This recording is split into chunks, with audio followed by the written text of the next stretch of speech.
MJ here, and I want to share with you a side-by-side look at some of the cards from my new Animal Guardian Oracle compared to the Guardian of the Night, so you can see the difference here.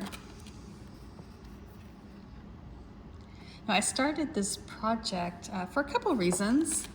The first being that I wanted to share the imagery and the spirit of the Guardian of the Night. It's one of my favorite tarot decks. It was one of my favorite decks to create, and it's one of my most popular decks. And I feel like creating it as an oracle deck, it feels more approachable in many ways. Animals make wonderful themes for oracle decks. And for people who like my artwork and who like my oracle decks, but aren't really comfortable with tarot decks, I feel like this was a great entry point into taking this Guardian of the Night and re-illustrating it, reclaiming it. And, of course, on a personal note, this deck came out during COVID. I was creating it while we were in lockdown. And, at that time, everything felt uncertain. Everything felt like the tower moment, I worried about getting sick.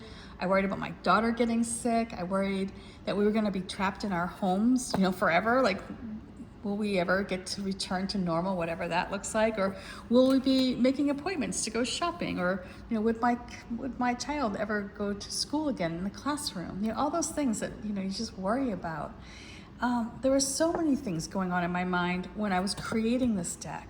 So many things that came about just from the experience of that time and creating the artwork. That's what helped me stay focused and grounded. So that's the Strength card. That's the Strength card. I didn't change the keywords for that one. Each card of the Guardian of the Night does what, it holds a tarot meaning, but it also holds a personal story and, a memory and an idea that actually went into shaping the artwork, and I carry that over with this new project. It's 6 years later. And, after I'd seen this deck, the Guardian of the Night, counterfeited, it really, it hit me. Like, it hit me like a punch, It's not just a pretty picture. It's part of me. It's part of my history and my story that went into creating each card, and to have that stolen and created in such a soulless way, it bothered me, and it bothers me with all of my other decks that have been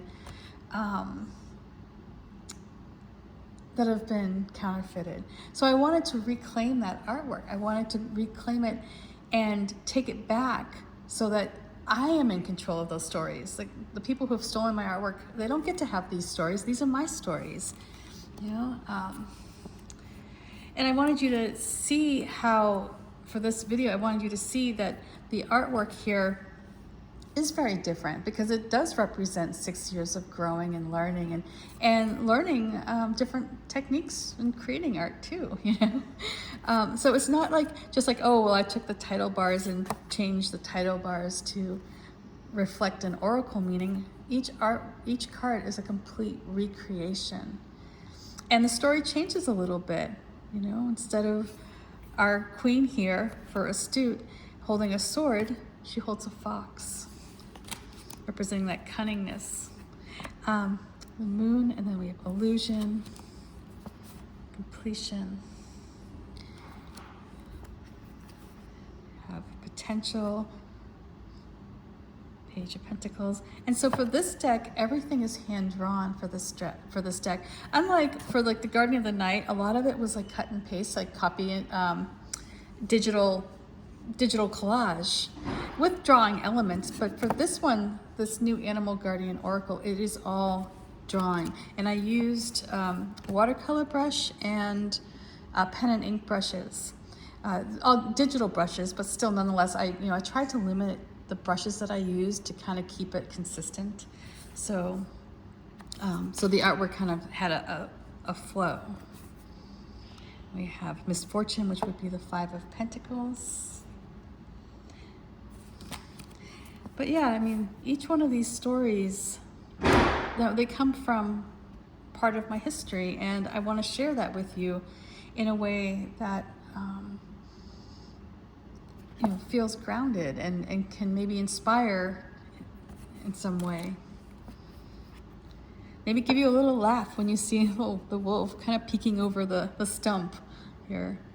But anyway, much love. I just wanted to kind of give you an idea of how different the two decks are.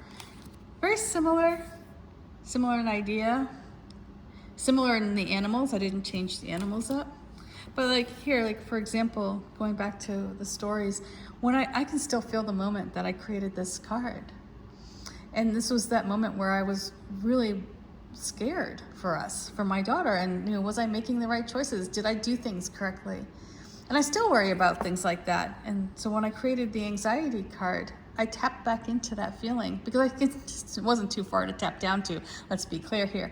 But still, I remember that moment when I created this and all those fears sort of bubbled to the surface, and I just kind of contemporized it when I created anxiety. And I thought about, now what are we afraid of?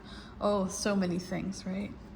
So anyway, this is just a look, side-by-side look here. Restriction, the Eight of Swords. This was one of my favorite cards to create. Quick story, I have a print here from a gallery in Seattle, Push Pull, and it's a print of a rabbit, and there's a mouse, and it says become ungovernable, and I keep that where I can see it every day. And so when I created this card, that is the message, like become ungovernable.